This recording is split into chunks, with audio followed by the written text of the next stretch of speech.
విధంగా మనం ముందుకెళ్తున్నాం. రైట్. లక్ష్మీకాంత్ గారు జనసేన నాయకులు జాయిన్ అయ్యారు మనతో పాటు. నమస్తే అండి లక్ష్మీకాంత్ గారు. నమస్తే అండి. లక్ష్మీకాంత్ గారు, శరత్ చౌదరి గారు చెప్పినట్టు 30 ఏళ్ల నుంచి అక్కడ తాగు సాగునీరుకు రాయలసీమ చాలా ఇబ్బందులు పడాల్సి వచ్చింది. బట్ నిన్న అసలు ఫస్ట్ టైం ప్రజలు అండ్ టీడీపీ కార్యకర్తలు కానీ ఇంకెవరైనా కానీ అక్కడ ఉన్న వాళ్ళందరూ కూడా చాలా సంతోషం వ్యక్తం చేశారు. అసలు ఇన్ని రోజుల తర్వాత మాకు వాటర్ వచ్చాయి అని చెప్పేసి. బట్ ఎందుకు ఇన్ని రోజుల నుంచి అక్కడ తాగు సాగునీరుకు రాయలసీమ ఎందుకు నోచుకోలేదు? అంటే తాగు సాగునీరు అంటే అది నిత్యావసరం కాబట్టి, అది అంత చాలా అవసరం కాబట్టి అది ఎప్పుడు ఉండాలి కదా అందుబాటులో. బట్ ఎందుకు ఇన్ని ప్రభుత్వాలు మారినప్పటికీ కూడా రాయలసీమలో నీటి కరువు ఎందుకు ఏర్పడింది? ముందుగా ప్యానల్ సభ్యులందరికీ కూడా నమస్తే అండి. ప్రైమ్ లైన్ వీక్షకులకు కూడా నమస్కారం. వాయిస్ క్లారిటీగా ఉందండి? ఓకే అండి. మేడం, రాయలసీమ అంటే రతనాల సీమ అని చెప్పేసి మనం పిలుచుకుంటూ ఉండేవాళ్ళం. కానీ రాయలసీమ కాస్త రాళ్లసీమగా మారిపోయింది.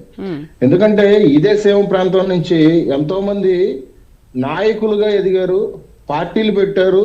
కానీ రాయలసీమ భవిష్యత్తు కానీ రేపు పొద్దున్న రాయలసీమ గురించి కానీ పట్టించుకునే నాదుడు లేకుండా అయిపోయారు.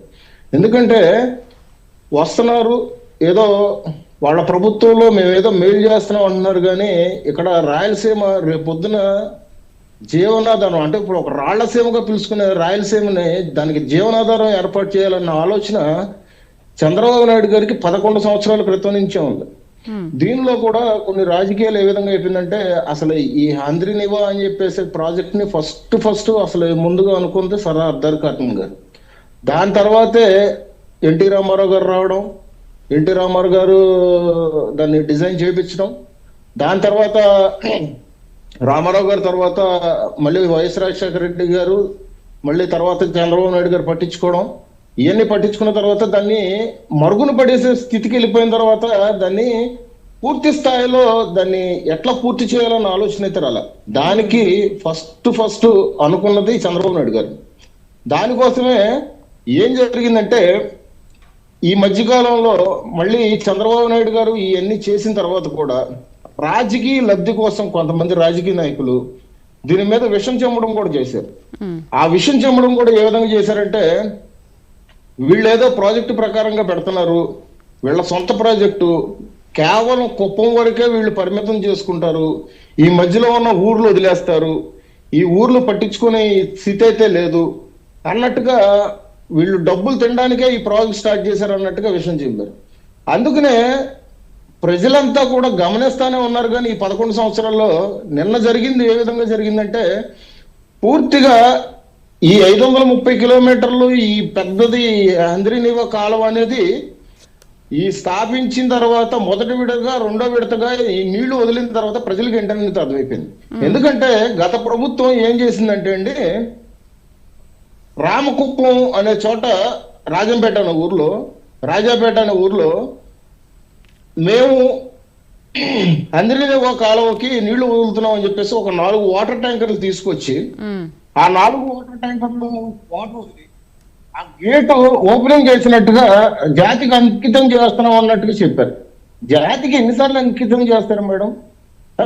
ఇంతకు ముందు కిరణ్ కుమార్ రెడ్డి గారు, రాజశేఖర రెడ్డి గారు చనిపోయిన తర్వాత కిరణ్ కుమార్ రెడ్డి గారు అదే ప్రాజెక్టుకి జాతికి అంకితం చేస్తామని చెప్పేసి అంది అప్పుడు కాంగ్రెస్ ప్రభుత్వం.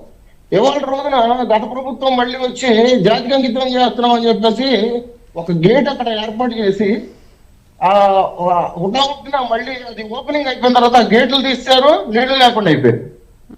ప్రజల్ని మోసం చేస్తుంది ప్రభుత్వం అని చెప్పేసి ఆల్రెడీ అక్కడ ప్రజలకు అర్థమైపోయింది.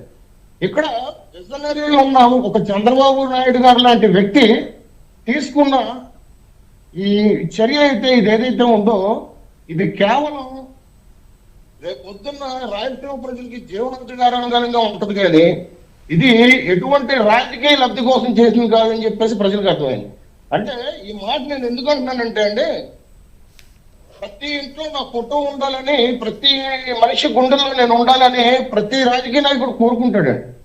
కానీ కొన్ని తరతరాలు మనం గుర్తు పెట్టుకునే పనులు చేస్తేనే మనం గుండెల్లో పెట్టుకుంటారు ప్రజలు.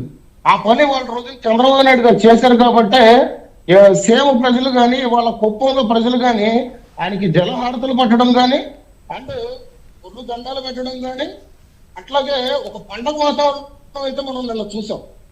ఆ చూసిన దానికే నిన్న ఆ శ్రీకాంత్ గారు చెప్పింది అయితే వాస్తవం నిన్న ప్రభుత్వం ఇప్పుడు శ్రీకాంత్ గారు. సో రేపు 30వ తారీఖున చంద్రబాబు నాయుడు గారు వస్తున్నారు. వచ్చిన తర్వాత రేపు పొద్దున మళ్ళీ అక్కడ హారతులు ఇచ్చి మంచి అంగరంగ వైభవంగా చూపిస్తారు. రానున్న రోజుల్లో ఈ కష్టాలు అనేది సీమ ప్రాంతంలో ప్రతి తీర ప్రాంతంలో ఉన్న చిన్న చిన్న ఊర్లతో సహా అన్ని తీరిపోతాయని చెప్పేసి మేము చెప్తున్నాం అండి.